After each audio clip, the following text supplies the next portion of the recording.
mon gars, si après cette vidéo, tu n'as toujours pas compris ce que tu devais faire pour devenir stock, je te jure que tu peux porter plainte contre moi et je vais rien dire carrément. Là, aujourd'hui, on va parler de tout ce qui concerne l'aspect alimentation. Parce que sur les réseaux, on entend un tas de trucs.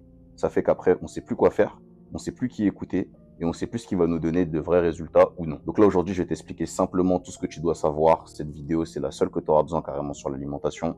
Donc tu peux déjà l'enregistrer pour revenir écouter dès que tu as besoin de savoir un truc. Déjà, on va commencer par parler des protéines. Les protéines, c'est quoi? C'est un macronutriment. C'est lui qui t'aide à devenir stock. En gros, de gros, c'est lui qui va réparer tes muscles, synthétiser tes muscles et tout le tralala. Le truc qu'on veut savoir, nous, c'est combien tu dois en consommer dans la journée pour réussir à atteindre tes objectifs. Je vais te donner une technique, c'est trop simple. Tu vas sur ta balance, tu te pèses, le chiffre qui est écrit dessus, tu le multiplies par 2.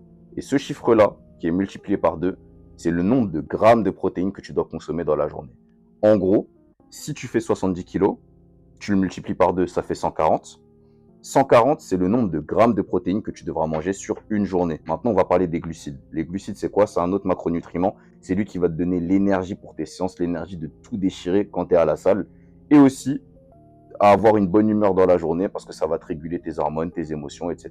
Parce que je te jure que si tu commences à faire des journées sans glucides, full prot, c'est possible. C'est un modèle nutritif, on va dire. Il y a des personnes qui arrivent à s'en sortir comme ça. Mais je te jure que dans les premiers jours, mon rêve, tu vas te sentir chelou et c'est pas pour rien. Donc, en termes de glucides, il faut que dans tes assiettes, tu aies une source de féculents, riz, pâtes, pommes de terre, patates douces, peu importe, un truc comme ça, toujours de quantité modérée, t'as pas besoin de te mettre une pyramide de riz, mon ref, tranquille, t'as capté.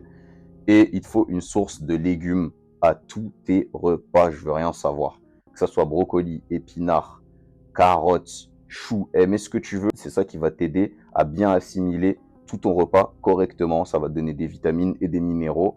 Et c'est essentiel les refs, on peut pas commencer à faire que des repas, que des assiettes, sans légumes, sans rien, wesh, tranquille, tu vois. Faut continuer à manger normalement avec des aliments qui existent pour de vrai. Maintenant, on va parler du dernier macronutriment le plus important, les lipides. C'est lui qui va t'aider à réguler tes hormones, ton taux de testostérone et tout le tralala. Pour ça, mon ref, c'est simple. Avocat, noix, amandes.